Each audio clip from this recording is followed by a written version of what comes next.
wabarakatuh. Bapak sekalian, mari kita buka kembali dengan baca lafaz Bismillahirrahmanirrahim.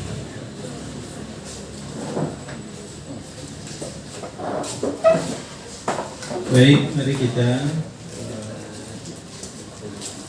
ulang ya. Kita lanjutkan pembicaraan kita. Kita membahas surat Al-Balad. Balad artinya negeri. Karena pakai alif lam, maka yang dimaksud negeri di situ adalah Makkah. Jadi surat Al-Balad ini ada yang menarik sekali. Ya, Allah mulai dengan 3 sumpah. Ya, la uqsimu bihadzal balad wa anta hillun bihadzal balad wa walidi wa ma walad. Allah sudah mulai dengan 3 sumpah nih. Ya. Aku bersumpah dengan negeri ini dan dengan kamu yang berada di negeri ini dan demi bapak dan anaknya. Sudah sumpah 3 kali sumpah, Pak. Lalu tiba-tiba di ayat keempat Allah kemudian menjelaskan laqad khalaqnal insana fi kabad. Yang menarik itu adalah kenapa sesudah 3 sumpah di ayat 1, 2 dan 3, terus di ayat 4 Allah masih pakai kata laqad lagi. Sementara laqad itu artinya sungguh yonian gitu. Ya, ini yang menarik. Ada seorang ulama tafsir, Imam As-Sa'di, beliau menyatakan ini menunjukkan betapa penegasan Allah Subhanahu wa taala itu kuat sekali terhadap ayat 4 ini. Ya. Dan fokus nanti di bagian pertama bahasan kita malam ini pada poin di ayat 4 itu nanti. Tapi mari sekarang kita ulang, kita lihat kembali ayat 1, 2 dan 3-nya. Ya. Saya ulang, ini artinya tidak, ini uqsimu, aku bersumpah, bihadza, dengan ini al-balad. Tadi kita sudah sampai sini ya, la uqsimu. Sekarang kita masuk. Jadi tadi Allah sudah bilang kan ya, tidak, koma, gitulah kalau bahasa. Tidak, aku bersumpah. Jadi di awal sekali Allah sudah ngomong tidak. Di awal surat itu nggak biasanya. Jadi Allah bersumpah dengan kata-kata uqsimu ini ada tadi di 84 dan yang di depan hanya 2. Satu di surat Al-Balad ini, la uqsimu bihadzal balad, satu lagi nanti di surat Al-Qiyamah, la uqsimu biyaumil qiyamah. Oke. Tidak, aku bersumpah. Tadi saya bilang, kita jelaskan, kalau qasam berarti sumpah itu dengan sepenuh keyakinan dan sama sekali tidak ada unsur kebohongan di situ. Kalau Al-Quran menyebut orang yang bersumpah tapi ragu kita apakah apa tidak sumpahnya itu biasanya pakai kata halafa, yuhlifu, gitu ya. Oke.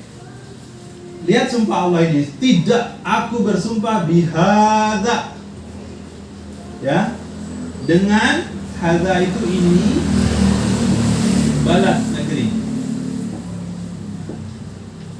Sekarang lihat bagian yang ketiga ini. Allah ketika menyebut negeri Mekah ini, Allah pakai kata hadza. Hadza itu sebelum ini kita pernah bicara kalau ada kata hadza itu namanya isim isyarah lil qarib ya.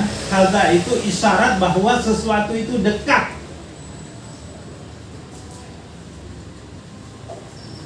Isim isyarah lil qarib ya, isyarat bahwa sesuatu itu dekat. Jadi Allah, apa yang dekat dengan Allah itu al-balad, negeri ini. Jadi kata-kata bihadzal balad itu bermakna Allah dekat dengan negeri Mekah. Oke.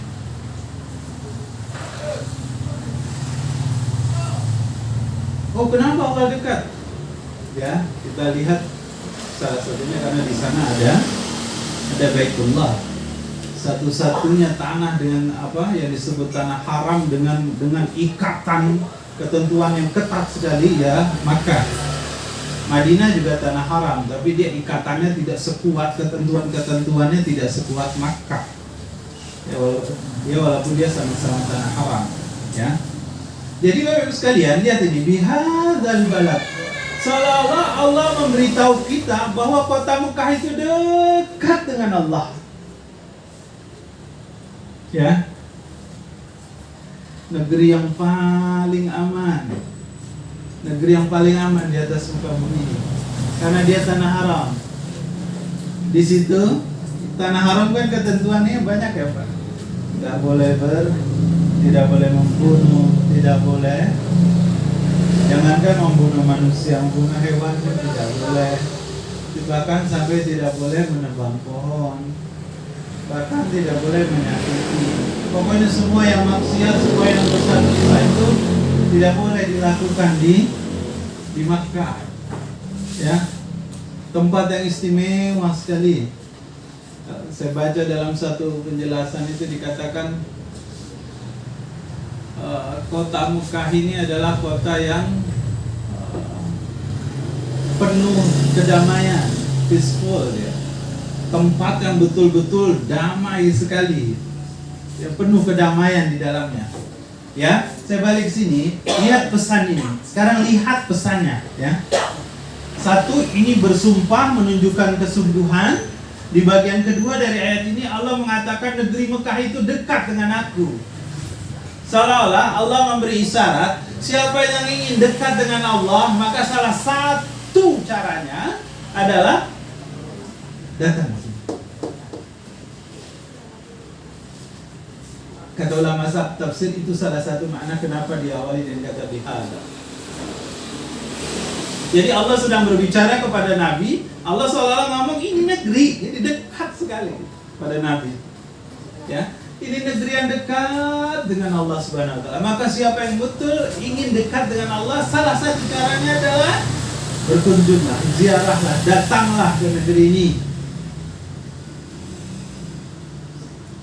Semua orang merasakan, siapa saja yang pernah datang ke sana, walaupun dia sedang letih, berjalan jauh, berjam-jam menuju untuk sampai ke Mekah. Di Mekahnya juga sangat panas, gitu ya. Tapi kalau dia sudah ketemu Ka'bah, baru pertama lihat saja turun dari tangga lantai 1 menuju lantai dasar itu, baru kelihatan saja sudah langsung air mata ini keluar. Lutut ini terasa lemas, lutut.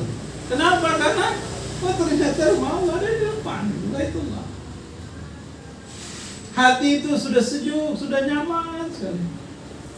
Apalagi kalau sudah pegang itu Ka'bah lalu berdoa di sana.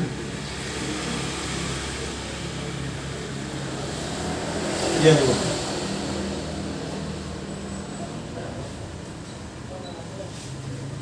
Di seluruh dindingnya, walaupun memang di Multazam yang paling utama, ini sudah tempelkan kedua tangan, tempelkan pipi ini, tempelkan dada ini, tempelkan kaki kita itu, kita rukuk, kita langkatkan, kita berdoa itu, Masya Allah, tenang sekali rasanya. Ya, ini kota yang sangat dekat dengan Allah Subhanahu wa taala, sehingga dia menjadi tanah haram. Ya Bapak Ibu sekalian, Mekah ini jadi tanah haram. Haram itu artinya apa? Ya,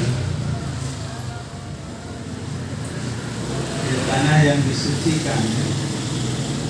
Siapa? Kenapa? Gimana ceritanya Mekah ini jadi tanah haram? Salah satunya karena Allah kabulkan doa Nabi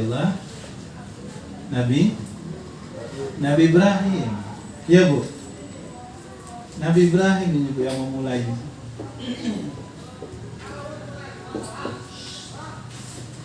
Ibrahim diperintahkan oleh Allah untuk membawa istri dan anaknya ke Mekah ini. Ya, wadin ghairi dzi zar'in, tempat lembah yang enggak ada kehidupan. Tapi Allah suruh, Bu, kenapa Bu? Hajar diletakkan sama Ibrahim diletakkan di Ka'bah di Mekah. Yang Ibu pelajari selama ini kenapa? Kenapa Bu? Kenapa Hajar istri kedua Nabi Ibrahim diletakkan di sana? Pak, kenapa Pak? Karena selama ini kita pelajari yang disebut-sebut itu karena ada yang cemburu sama Hajar. Ini Israiliyat. Ya. Kalau cemburu kenapa jauh nian sampai ribuan kilo dari Palestina ke Mekah itu? Terus naruhnya kenapa pula di wadin di lembah yang nggak ada kehidupan sama sekali gitu. Tidak ada air, tidak ada kehidupan. Waktu itu belum ada kehidupan, Bu, nggak ada air. Jadi kisah-kisah Israiliyat ini kadang-kadang mendominasi pikiran kita, Bu. Sama seperti kenapa Nabi Yusuf itu dimasukkan oleh saudaranya ke dalam sumur.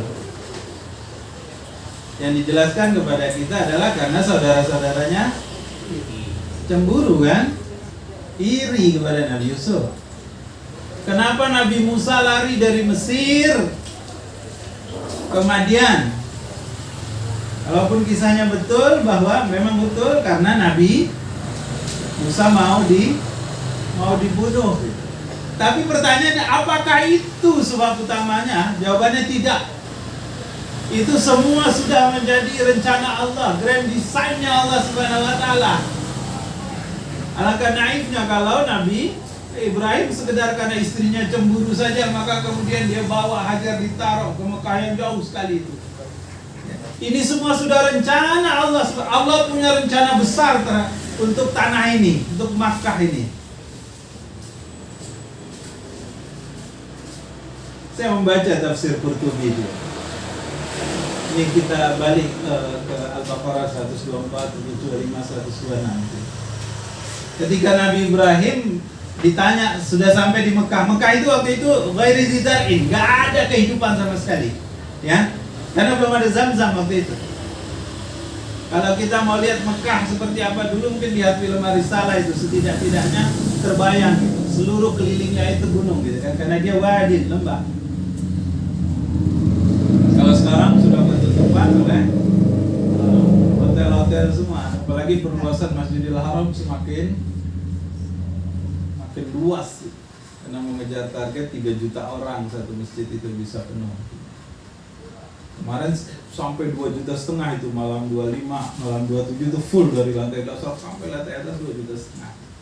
Belum pelatarannya, belum sampai ke jalan-jalannya gitu. Nah,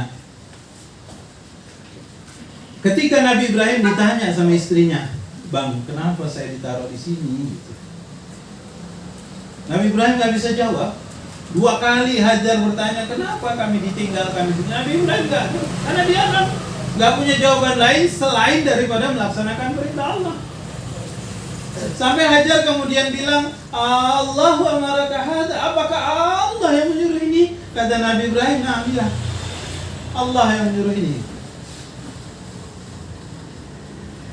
Hajar juga kemudian bilang, "Idza la yudayyi'anallahu abada." Kalau ini memang perintah Allah, la yudayyi'anallah, maka Allah tidak akan menyia-nyiakan kami abada, selama-lamanya. Kata Hajar. Walaupun ketika Nabi Ibrahim berangkat, dia masih sempat megangin baju Nabi suaminya itu kan, sampai ujung sorbannya gitu. Iya, sama anaknya Ismail yang masih baik.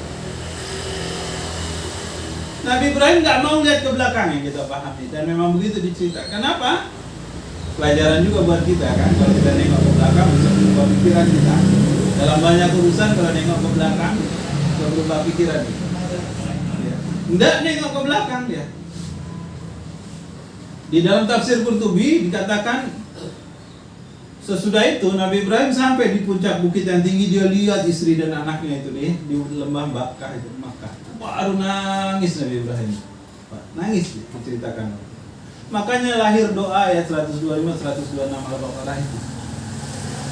Rabbi al-hadza. Waktu dia dari puncak bukit, dia lihat istri dan anaknya yang masih bayi merah itu, sambil berdoa dengan diiringi tangisan beliau. Rabbi al-hadza baladan amin. Ya Allah, jadikanlah negeri ini negeri yang aman, warzuk ahluhu minas samarat, dan berilah karunia bila rezeki kepada orang-orang yang tinggal, kepada ahlinya, penduduknya itu samarat, buah-buahan, artinya makanan yang cukup. Dan Masya Allah hari ini Allah kabulkan itu sampai sekarang. Jadi kekuatan doa Nabi Ibrahim ini dahsyat. Ya. Bagaimana kalau kita lihat dari Nabi Ibrahim itu, bagaimana doanya Allah kabulkan itu karena gabungan dari ketaatan kepada Allah, kepatuhan melaksanakan seluruh perintah Allah tanpa reserve, tanpa tanya-tanya, pokoknya pasrah. Kalau itu perintah Allah dia kerjakan, plus juga harapan yang sangat tinggi kepada Allah. Ketika bergabung antara usaha yang maksimal dan harapan yang sangat tinggi itu, maka salah satunya dikatakan oleh para ulama, doa itu jadi diterima. Ya. Tapi kalau hadza baladan amina warzuq ahlahu minas samarat. Apakah berhenti di situ doa Nabi Ibrahim? Diceritakan dalam tafsir tidak. Tidak hanya minta negeri ini aman, tidak hanya minta agar penduduknya diberikan makanan. Nabi Ibrahim juga doa waja'al af'idatan minan nas tahwi ilaihim. Dan jadikanlah hati-hati manusia minan nas, hati-hati dari manusia yang banyak ini tahwi ilaihim, cenderung kepadanya, maksudnya cenderung kepada Makkah. Tahwi itu dari kata hawa nafsu, keinginan. Jadi ya Allah, jadikanlah hati-hati orang banyak di atas muka bumi ini bernafsu, berhawa nafsu untuk selalu datang ke Makkah. Itu doa Nabi Ibrahim. Dan Allah kabulkan. Dan itu pula sebabnya hari ini kita lihat orang yang sudah hadir, sudah ziarah ke sana, nggak pernah berpikir nggak kapok gitu. Enggak. Tapi pengin lagi. Doanya Nabi Ibrahim. Padahal di Mekah itu ada apa? Nggak ada apa-apa. Nggak ada kayak di Swiss tempat wafatnya anaknya siapa, gubernur Jawa Barat itu, Ridwan Kamil. Kan sungainya hijau deras, cantik sekali gitu mengalir. Nggak ada, kering kerontang. Nggak ada juga air terjun, nggak ada juga waterfall, nggak ada. Nggak ada juga padang rumput sabana yang luas sekali gitu, hijau sejuk, nggak ada. Yang ada di Mekah cuma satu, Ka'bah itulah. Dan itu pula kata ulama, kenapa hanya ada Ka'bah? Yang lain-lain itu batu panas, seperti batu yang kalau siang kena matahari panas, hitam, gunung gitu. Karena Allah tidak ingin ada fokus perhatian manusia yang datang ke Mekah itu pecah gitu. Allah tidak ingin ada distraksi. Allah kepengen orang yang datang ke Mekah ya karena memang sikoh itulah Ka'bah. Ya Bu. Baik. Jadi Allah kabulkan doa Nabi Ibrahim itu sehingga kemudian semua manusia. Allah jadikan pula kemudian tanah ini ketentuan dalam syariat menjadi tanah haram. Allah jadikan pula ini tanah yang barokah. Siapa yang sholat di sini, pahalanya 100.000 kali daripada sholat di Indonesia. Sehingga kalau kita berapa itu? Ibaratnya kalau satu rakaat di sana sama dengan 267 hari, 260 tahun, berapa tahun itu? 276 atau 267 gitu. Kalau dibandingkan tahunnya gitu. Jadi Masya Allah, beruntung betul orang yang datang ke sini. Oke? Baik. Sampai di sini Bapak Ibu sekalian. Jadi Allah bersumpah dengan negeri Mekah. Oke? Ayat ini sekali lagi tidak hanya titik tekannya pada sumpah Allah Subhanahu wa taala, juga Allah menolak ketidakpercayaan orang-orang kafir musyrikin Makkah waktu itu. Enggak betul kamu itu, tidak gitu. Aku bersumpah kata Allah dengan negeri ini, negeri yang dekat sekali. Karena Allah sebut dekat berarti dia mudah dicapai. Oh jauh Ustaz, enggak, sulit dicapai. Yakin saja karena Allah bilang dekat. Sampai pokoknya. Tanya Mas Lala itu kan, masih Im tahu-tahu sampai ke sana gitu kan. Iya. Banyak orang yang nggak punya. Hari ini lagi viral itu di berita-berita tukang apa itu yang nabung 20 tahun. Tukang sayur atau tukang parkir gitu ya. Sekarang naik haji dia. Sampai, artinya apa? Dekat. Ini masalahnya adalah masalah mau nggak kesini, pasang niat nggak kesini. Yang susah tuh karena nggak pasang niat, jadi nggak diusahain. Karena sementara Allah itu ikut berasangka. Allah ini bilang dekat ya. Bismillah. Ya, ayo pasang niat. Gitu. Lihat sekarang tuh orang-orang pada datang.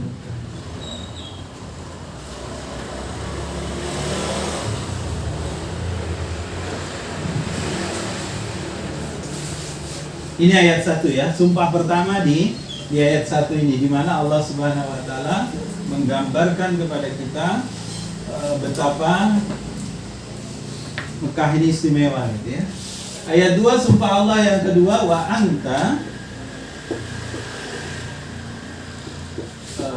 anta hillun sama bihadzal baladi.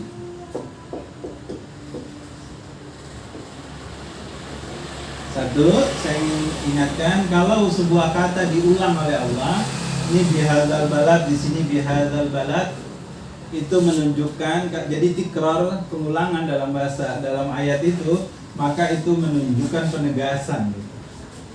Jadi di 2 ayat awal surat ini Allah menegaskan sekali kepada kita, Mekah itu dekat, Allah dekat dengan Mekah, siapa yang ingin dekat Allah datang ke sana. Dan insya Allah kita juga akan didekatkan kalau kita mau datang ke sana.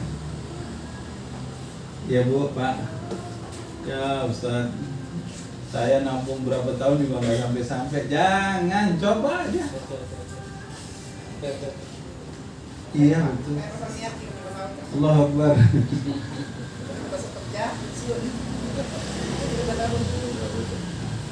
Saya ambil contoh tahun ini ya, adik saya Bu. Ini adik kandung saya. Saya punya kakak satu, sama-sama. Pokoknya kami pasangnya tunggu, ayo yuk. Ada saja masing-masing jalannya. Gitu. Kakak saya itu menang karena dia tentara kan, menang lomba menembak. Dapat hadiah dari Panglima, berangkat. Sekarang kasih hadiah lagi dia jadi petugas pendamping haji 65 hari. Kalau udah niat doa datang gitu, minta doa sama emak kan, berdoain emak. Kabur. Adik saya juga begitu, Bang, saya pengen umroh, Bang, pengen umroh. Berangkat ya kemarin walaupun duitnya nggak ada.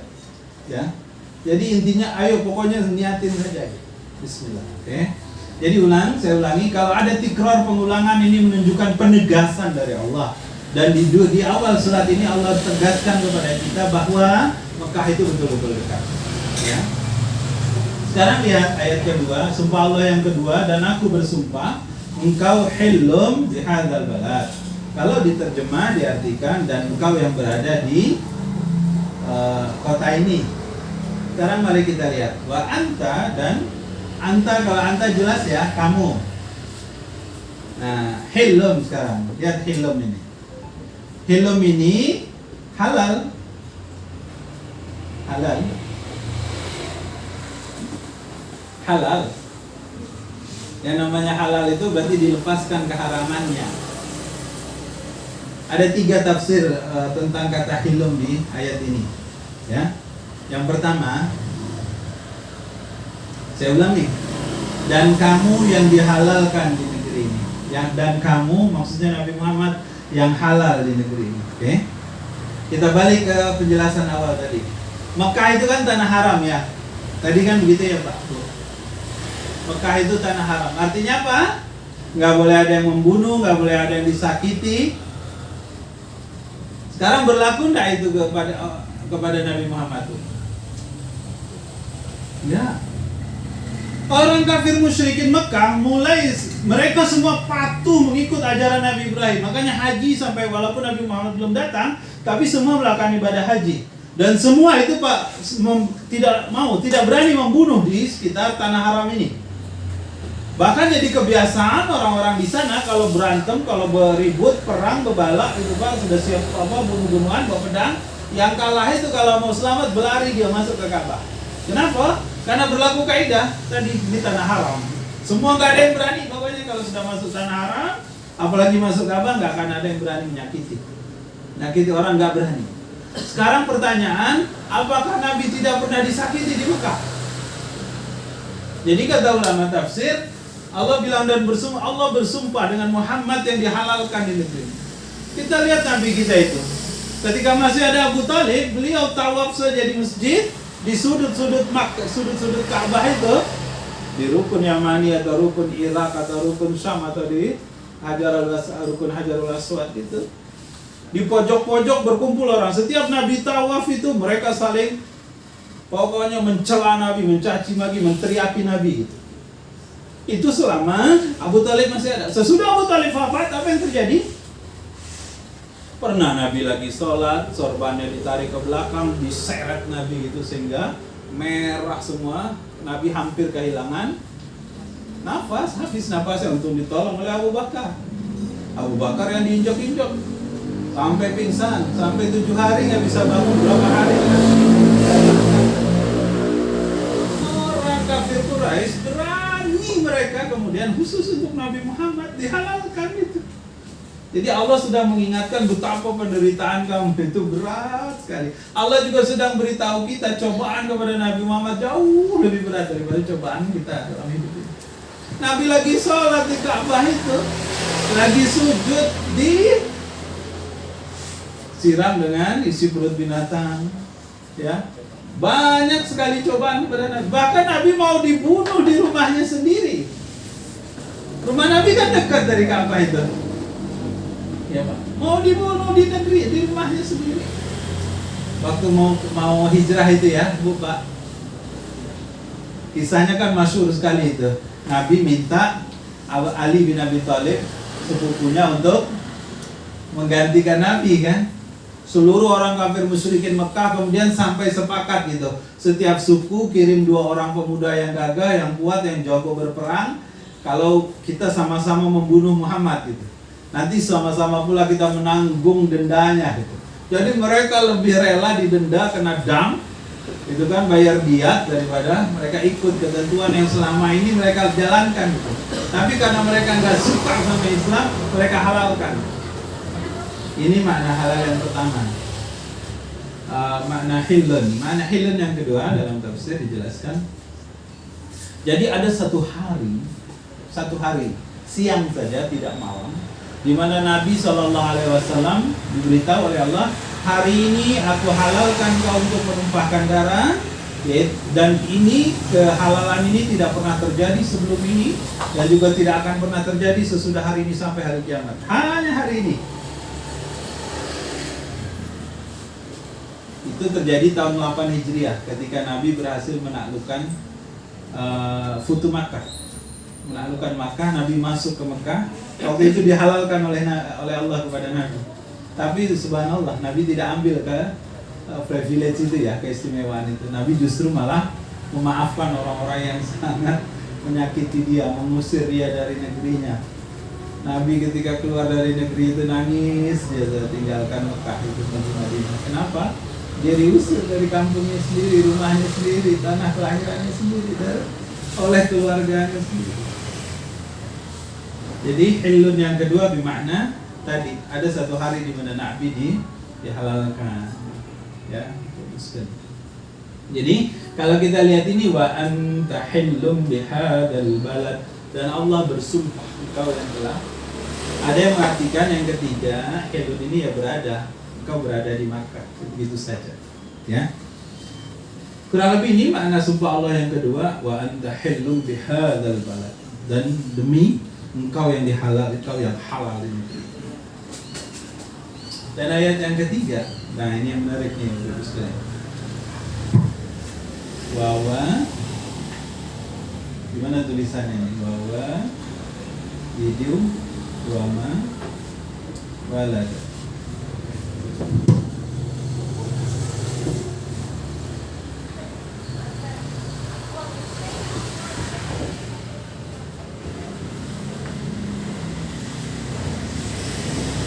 Secara kaidah, ayat ketiga ini ada 2 yang janggal, ya.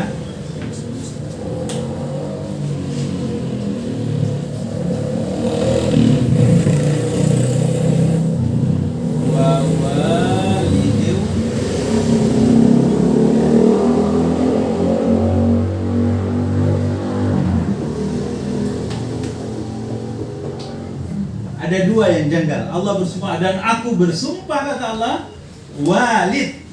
Walid itu adalah demi bapak. Wama walad, dan demi walad ini anak. Kalau manusia, kalau apa ini kan apa. Ya, ada yang menerjemahkan dan aku bersumpah demi bapak dan demi anaknya. Oke.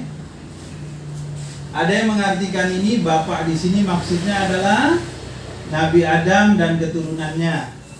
Tafsir yang lain mengatakan di sini adalah Nabi Ibrahim karena ini sedang cerita Mekah, dan anak-anaknya. Ada Ishak, ada Ismail. Dari jalur Ishak nanti lahir 2000 nabi, dari jalur Ismail hanya satu, ya Muhammad sallallahu alaihi wasallam. Sekarang lihat ini, makna yang ketiga yang ingin saya tekankan.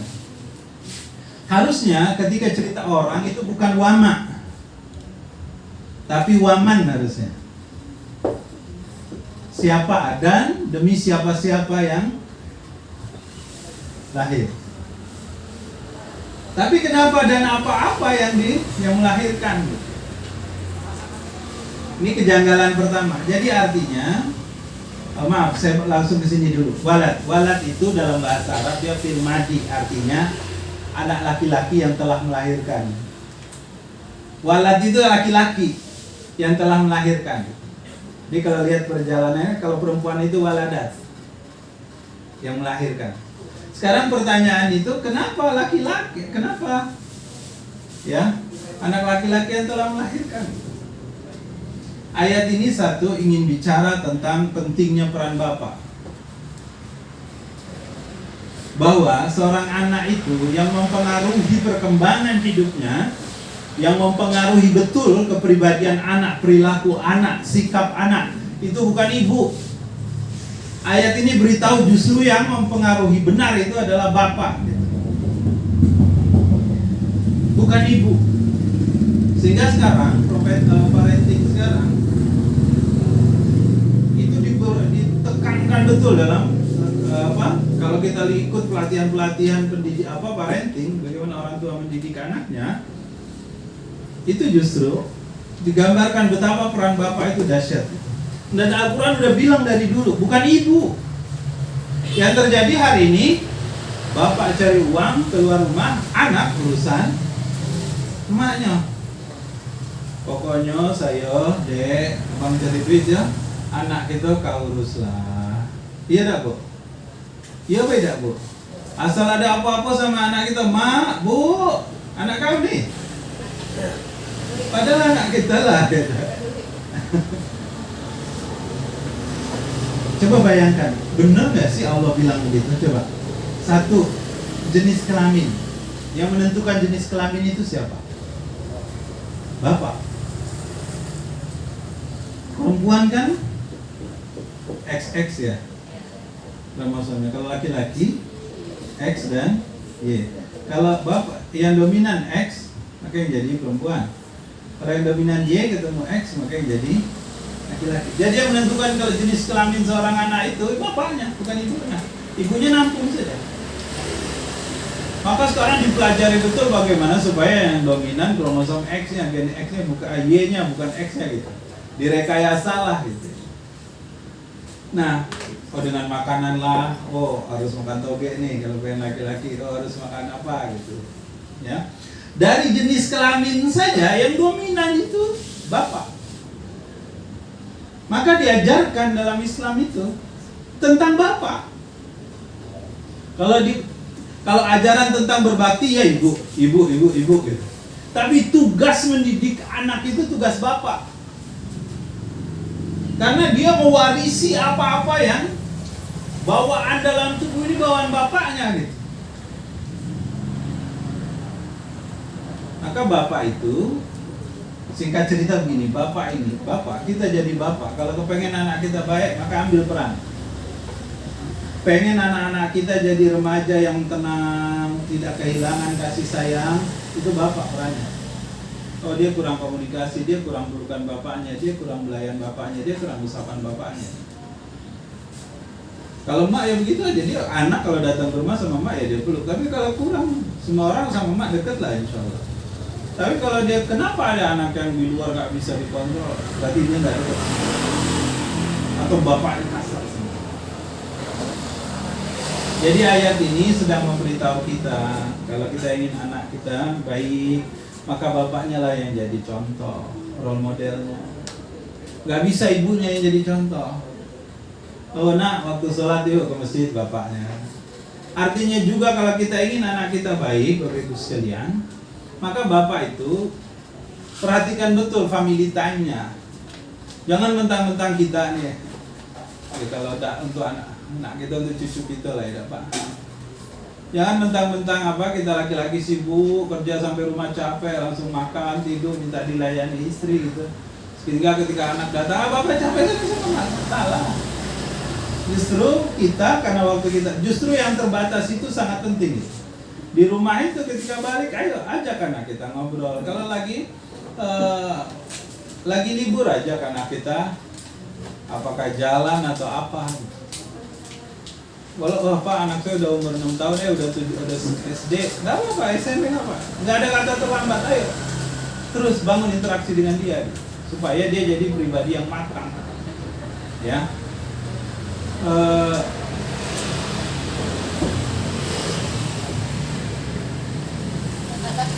Isyarat dari penyebutan kata-kata ini sudah mengisyaratkan itu, ya.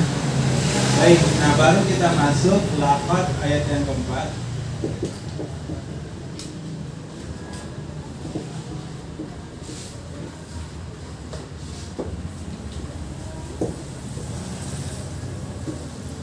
Laqad khalaqnal insana fi kabad. Pak Bu, lihat di sini ya.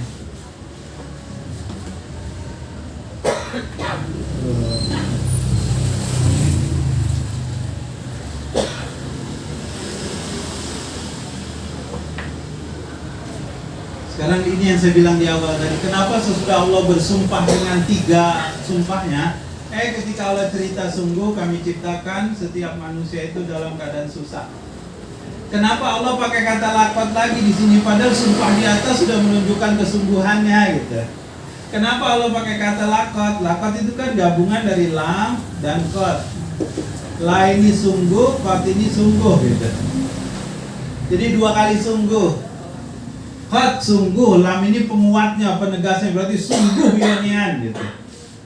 Untuk apa lagi kata laqad sementara di atasnya tadi sudah la uqsimu bihadzal balad wa walidu wa anta hillu bihadzal balad wa walidu wa ma walad. Kok di ayat 4 dikuat disebut lagi oleh Allah dengan kata laqad, dimulai dengan kata laqad. Bapak Ibu sekalian yang dirahmati Allah, ayat ini memberi pesan yang kuat sekali kepada kita akan poin ini. Khalaqna, kami ciptakan kata Allah, al-insan. Kalau manusia secara umum itu an-nas. Kalau pakai nas, minan nas itu berarti semua global. Tapi kalau Allah pakai kata insan, ini menunjukkan setiap individu. Setiap individu ini maksudnya siapa? Ya saya, ya bapak, ya ibu, semua, kita semua tanpa terkecuali. Ya. Laqad khalaqnal insan, sungguh semua manusia fi kabad. Kabat itu susah, payah, capek gitu, gelisah. Jadi Allah sudah ciptakan manusia itu dalam ya kehidupannya ya susah, ya capek, payah. Tadi balik ke cerita tadi tuh, sperma saja mau ketemu sel telur itu perjalanannya kan panjang. Dalam satu sperma kita itu ada 2 miliaran.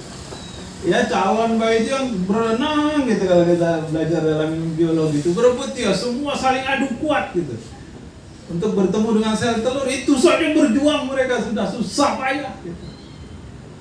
Nanti dalam tafsir As-Sa'di dijelaskan lagi ketika sudah jadi segumpal darah susah jadi gumpal daging, sudah jadi bentuk manusia jika dalam perut payah. Kenapa payah? Tidak bisa selonjor. Ya Bu, kita capek enak bisa selonjor duduk kan, bisa senderan, dia macam itu gitu. Tidak berubah-berubah letaknya. Kadang mungkin dia nyepak itu karena bosan deh Bu. Sikut ya Pak? Sikut. Di dalam perut capek, meringkuk terus. Baru lahir sudah. Manusia beda dengan binatang apa? Kalau binatang baru lahir, tidak ada yang nangis, langsung tegak. Kita baru lahir nangis, tidak ada yang langsung tegak. Cuma bisa apa? Telentang. Mau belajar telungkup baik, alangkah lamanya. Belajar merangkak lebih lama, belajar berjalan lebih lama. Ya, sudah belajar jalan jatuh, belajar jalan jatuh. Jadi sepanjang umur kita tuh kan terus susah. Oh, sudah remaja, susah sekolah. Sudah selesai sekolah, susah nyari kerja. Sudah kerja, susah nyari istri, susah. Sudah suami, ada lagi. Sudah susah itulah, ya. Itu sudah sunatullah. Bapak Ibu sekalian, sudah sunatullah, ketentuan Allah begitu, bahwa memang kita hidup ini memang sudah takdirnya begitu. Maka kalau kita kemudian dalam kehidupan ini, jadi ini penegasan dari Allah sekaligus mengingatkan kita bahwa kalau dalam kehidupan ini kita susah, emang begitu. Jangan sampai kalau kok aku susah terus ya. Memang udah begitu ceritanya. Kalau sudah kesulitan aku, memang begitu. Ada ulama namanya Imam Ahmad bin Hanbal, dia ditanya, Imam, kapan ketika membahas ayat ini, kapan kita tidak susah? Saru mati itu, Bu. Nak mati itu saru, masuk kubur, tambah makin saru. Iya beda Pak. Iya kalau banyak pahala, makin saru dalam kubur. Jadi kata Imam Ahmad, seseorang itu akan lepas dari kesusahannya kapan? Ketika kaki pertamanya menginjak surga. Saat itulah dia mulai lepas sama sekali dari kesusahan. Kaki pertama kita menginjak surga, saat itulah maka akan hilang kesulitan kita. Selama itu tidak ada. Nabi selalu begitu. Nabi saja Pak, bayangkan kapan? Lihat perjalanan hidupnya itu. Susah. Ya. Jadi intinya kalau kita kemudian dapat kesusahan jangan mengeluh. Kalau kita bertemu capek jangan menyerah. Kenapa terus begitu? Kalau kita gelisah kemudian jangan jadi uring-uringan. Memang begitulah kita perjalanan hidup kita, dan ini apa itu Pak? Saya ulang ya, Allah untuk ngomong ini, Allah untuk menyampaikan perihal ini sampai 3 kali sumpah tadi, 1, 2, 3, tambah lapat depannya, menunjukkan bahwa emang beginilah kehidupan kita. Ya, kapan aku bisa tidur enak nih? Tidur pun capek. Yang masak ya. Ya Bapak Ibu sekalian, jadi ayat keempat penegasan Allah itu. Oke.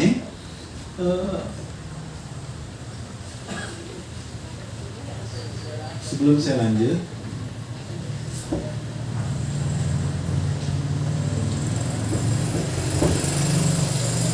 nanti ayat 5 dan 6 ini bercerita tentang tentang orang-orang yang sombong di atas muka bumi.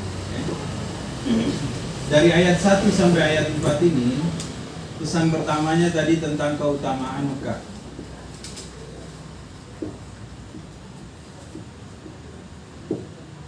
Jadi kalau lihat di TV, labbaik Allahumma labbaik, doa langsung, ya Allah, sampaikan kami ya Allah. Yang kedua, dan apa Bu? Ya Allah, kalau doa di Mekah nih, salam makbul Pak. Kami baru tadi sore nih Pak, saya teleponan sama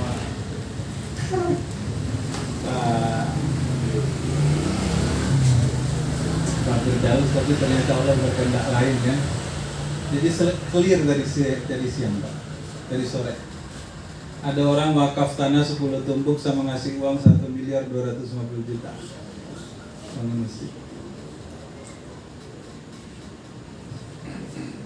Allahu Akbar. Kami doa kemarin Pak di Mekah. Allah pengen cepet betul. Nanti kalau udah bangun Ibu saya kasih tahu. Adalah strategis tengah kota. Harga tanahnya setumpuk 200.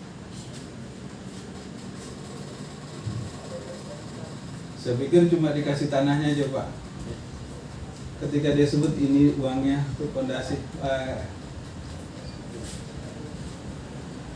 Nah malam ini udah nelfon dia, makanya saya ngeliatin apa.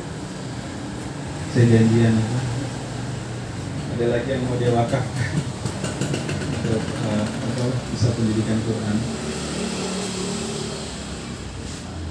Kayaknya saya cuma sampai sini, maksud saya mau bilang saya izin.